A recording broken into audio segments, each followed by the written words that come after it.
All right, guys, we got an impromptu one for you here. My buddy Tony from the Rambles just stopped by. He and his son were in Strasbourg for the Thomas day out with Thomas, and they go to the museum and things like that. He just recently acquired two engines, and they're brand new. And the one of them I asked him about just through a text message one day because I just wanted to see what it would look like, and I was interested in it. Didn't really pay attention that it was being run by this company, and he offered to sell it to me, and so I have it. So let's go ahead and open this surprise train package up. This was not something that I was expecting to buy, but something I couldn't pass up. So it is currently in this box right here. So let's open it up together. All right, so it's kind of like Christmas morning here.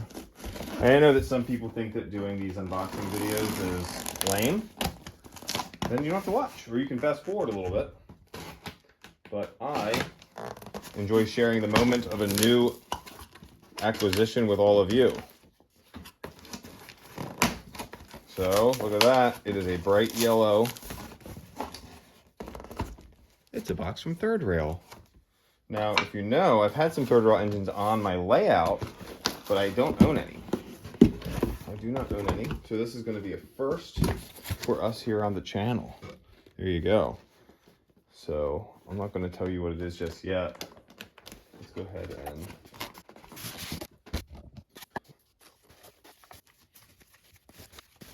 okay.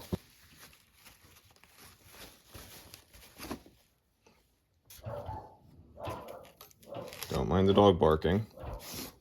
How about that? It is the Rail GP9. These were just delivered from Third Rail. I believe they were cataloged a number of years ago, a couple years ago, and just arrived. So my buddy Tony has the PR version and picked this one up to do some, he was going to do some work to it and decided that he could use a different model instead of a Third Rail one to do that, and offered to sell it to me. And I was tickled about that. So thank you again, Tony. And then dropping it off just now. This is an absolutely gorgeous looking model. First Third Rail engine that I've actually purchased. So let's get on the track. So here we have it on the layout. We got to get this thing connected. So this does have TMCC. So we're going to have to get that set up. All right, so just to show you, the run program switch is underneath this front hatch here. So you've got volume up, run program, and then conventional off and TMCC. Then I believe off is for the smoke unit there. This center piece opens up the smoke unit section, and then this back one comes up for a 9-volt battery as well. So we're gonna go ahead and fire this thing up.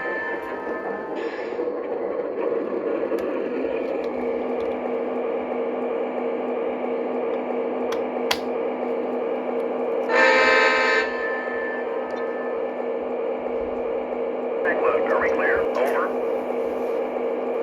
Affirmative, the track is yours. Over. Roger that. All clear. Out.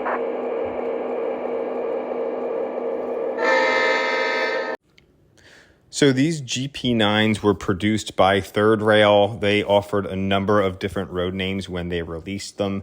They also included some GP7s. I'm not going to go through all the ones that they announced when they released all of these. There's quite a few. I'll be putting that together in an article for Classic Toy Trains and Trains.com here soon. But the gist of it, these were created by General Motors Electromotive Division, or EMD, from 1954 through 63. Over 4,000 were produced, and they even had some B units also. They were about 1,750 horsepower, about 65,000 pounds of tractive effort, and there are still a number of them around today. This features electrocouplers on either end. It does have fixed pilots, which is a really nice feature on these. Other than that, it's a plastic body.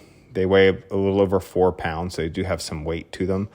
But, this is my first Third Rail diesel locomotive on my layout, and the fixed pilots are really, really nice, but you lose some of those other details by going down to TMCC with ERR Cruise and Rail Sounds 5. You're not getting the same type of small step movements, so these things don't crawl quite as much as you'd expect from a Legacy or a DCS Brito Sound 3 locomotive. But they are very nice. They are going to require 054 curves, and if you're running it through switches, they're stating 072 for switches and turnouts. So that gives you some information on these. Let's go ahead and send it around the layout.